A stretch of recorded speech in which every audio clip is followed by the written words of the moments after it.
Market আমরা গতকালকে দেখেছি এলসি আমদানি হয়েছে। এই একের দুইকের ওই চোরাই পথে আসে এই করে এই। এই ছোড়াপতি আসে। আসসালামু আলাইকুম। ওয়ালাইকুম আসসালাম ওয়া রাহমাতুল্লাহি ওয়া বারাকাতুহু। কেমন আছেন? শুকুর আলহামদুলিল্লাহ, মাশাআল্লাহ ভালো আছি। আপনি কেমন আছেন? আলহামদুলিল্লাহ কাকা, ভালো আছি।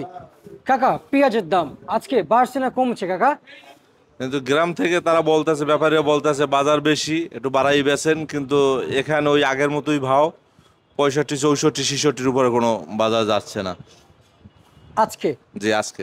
আচ্ছা আচ্ছা আচ্ছা আচ্ছা আচ্ছা। আর পেঁয়াজের বাজারটা আপনারা সেই অনুযায়ী, হাট অনুযায়ী যেহেতু এখানে বাড়তেই বোঝা যাচ্ছে না, তাহলে তো আমদানি থাকার কথা যে পর্যাপ্ত পরিমাণ। আমদানি মোটামুটি ভালোই আছে, কিন্তু ক্রেতা কম আছে। ক্রেতা কম আজকে? আচ্ছা আচ্ছা। যদি ক্রেতার চাহিদা থাকে তাহলে বাজারটা বেড়ে যেত। জি জি জি জি জি। আচ্ছা, চাহিদা কম থাকায় বাজার এখন একটু। ক্রেতা কম থাকায় বাজারটা একটু কমের দিকে। আচ্ছা, মানে সে একই রকম দেখা যাচ্ছে। জি। আচ্ছা আচ্ছা। এই যে এটা কি লাল পেঁয়াজ না কাকা? মেহেরপুর। লাল পেঁয়াজ। আচ্ছা আচ্ছা। এই মেহেরপুরের পেঁয়াজ কত কত বিক্রি চলছে আজকে? এটা 65, 66। এইটা 65, এটা চিকন, ওই মোটাটা 65, 66। আজকে বিক্রি জি চলছে। আজকে। আচ্ছা আচ্ছা আচ্ছা, বর্তমান মার্কেটে। আর আপনার কাছ থেকে আজকে কিছু তথ্য নিতে চাই যে পেঁয়াজের বিষয়ে। আসলে আপনারা যেহেতু ব্যবসা করে থাকেন, কিংবা আপনাদেরকে সরকার বলে না, জি। যেহেতু আড়তে চাকরি করেন, বর্তমান এলসির বিষয়টা যদি একটু বলি। এলসির উপর আমার কোনো ধারণা নেই। ধারণা নেই? না। কিন্তু আমরা মাঝে মধ্যে দেখছি এলসি কিন্তু মার্কেটে আসছে। গুজব ছড়াইতে আছে, এই আজকে ছাড়তে আছে, কালকে দিতে আছে, পরশু আসতে আছে, সবই গুজব। কিন্তু যে কয়দিন এলসি ঢুকছে, আপনি হইলেন মেইন, আমি হইলাম 2 নম্বর। আমি 2 নম্বর করে আমি ছাড়ছি, কিন্তু আপনি যে মেইন, আপনি ছাড়েন নাই।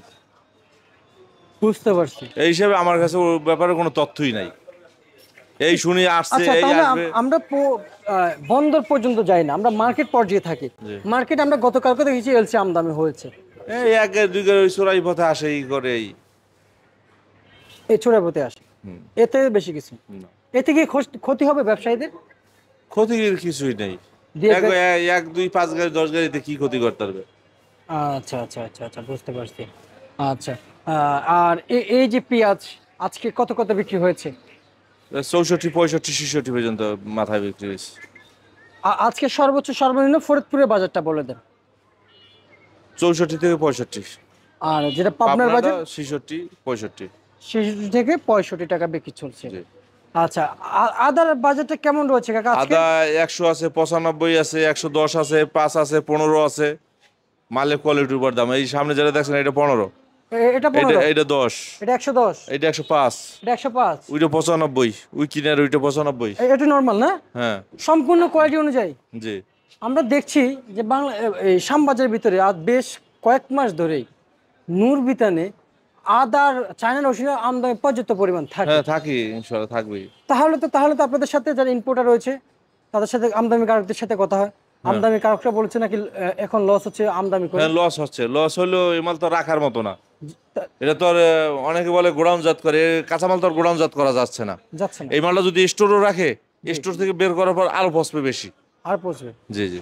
আচ্ছা আচ্ছা। আর রসুন কাকা, রসুন কত বিক্রি করছেন? রসুন তো রেট 115 টাকা, কিন্তু 12 টাকা 13 টাকা বিক্রি করছি। 100 টাকাও আছে, 105 টাকাও আছে রসুন। এই বেশি যে 100 টাকা, এই বেশি 105 টাকা, এডি বেশি যে 112 টাকা 15 টাকা আজকের বাজারে? আজকের বাজারে। আচ্ছা আচ্ছা আচ্ছা, বুঝতে পারছি বুঝতে পারছি। বাজার কি এভাবে থাকবে নাকি আর একটু পরিবর্তন হবে? কিন্তু এই ব্যস্ত আছি, বাজারে এদিক ওদিক ঘুরেই ফিরেই ব্যস্ত হয়, নাহলে তো আর বেচা যায় না। 1 টাকা বাড়াই, 1 টাকা কমাইয়া যেভাবে যে রাখা যায়। বুঝতে পারছি। ঠিক আছে, আপনাকে অসংখ্য অসংখ্য ধন্যবাদ। ধন্যবাদ। যেমনটি বাজার ছিল